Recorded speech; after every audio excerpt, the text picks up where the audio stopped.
Me oleme tulnud täna siia Suurupi külakeskusesse, mis ühtlasi toimib ka Suurupi kogukonna kerksuskeskusena. Tegelikult ei pea seda nimetama niimoodi, piisab, kui me saame aru, et see on koht, kuhu me võime tulla erinevate kriiside ajal.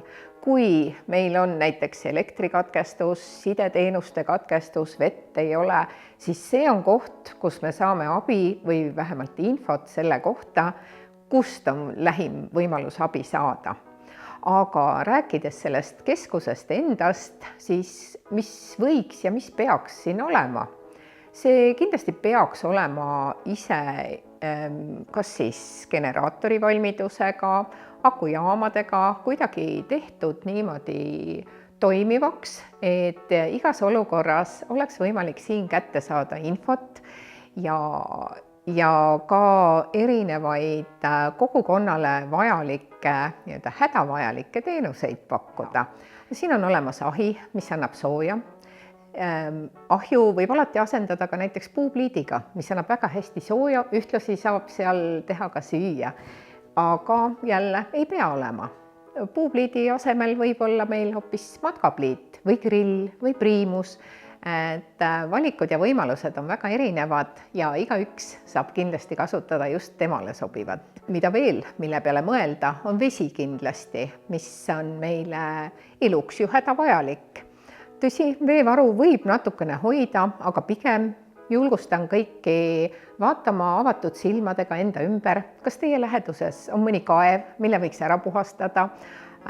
Võib-olla on mõned allikad, kus võiks käia vaatamas, kuidas lihtsamini vett kätte saaks. Ja no tegelikult ega siis Eestis kõlbab ju ka jõevesi juua. Tuleb leida võimalust teda puhastada ainult. Et jälle võimalusi on palju, igaüks leiab oma. Mille peale veel mõelda, on kindlasti info. Kuidas inimesed saavad kätte infot, kuidas info jõuab siia keskusesse, kas kohalik omavalitsus teab, et nemad peaksid infot jagama kriisi ajal ka selle keskusega ja omakorda siis selles keskuses on inimesed, kes vastutavad, et see info jõuab edasi. Kas selleks on olemas vahendid? Kas riiklik info jõuab raadio kaudu, on patareidega raadiod või lähete hoopis seda teed, et kellegi autoraadios saame info kätte? Kas on olemas raadiosaatjad näiteks kohaliku omavalitsusega sidepidamiseks või omavahel sidepidamiseks?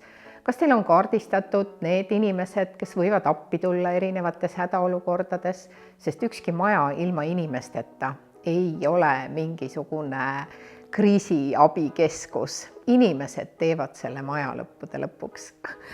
Ja alati tuleb mõelda ka valguse peale ja loomulikult ka selle peale, kuidas aega sisustada.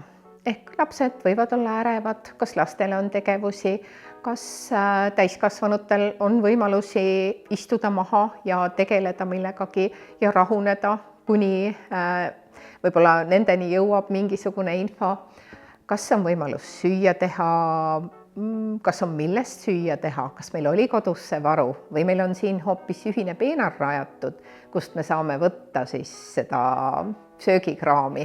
Ja mis on veel oluline, kui me jagame infot, siis me võiks seda juba hakata jagama enne, kui see kriis käes on, harjutada inimesi infot otsima just sellest teie keskuse juurest. Tehke välja üks korralik vastupidav teadete tahvel, mõelge läbi, kuidas te harjutate inimesi siia tulema ja andke ka kohalikule omavalitsusele teada, et teil on selline keskus ja kui on mingisugune kriis, siis kohalik omavalitsus teab, et teie keskusega jagatakse infot.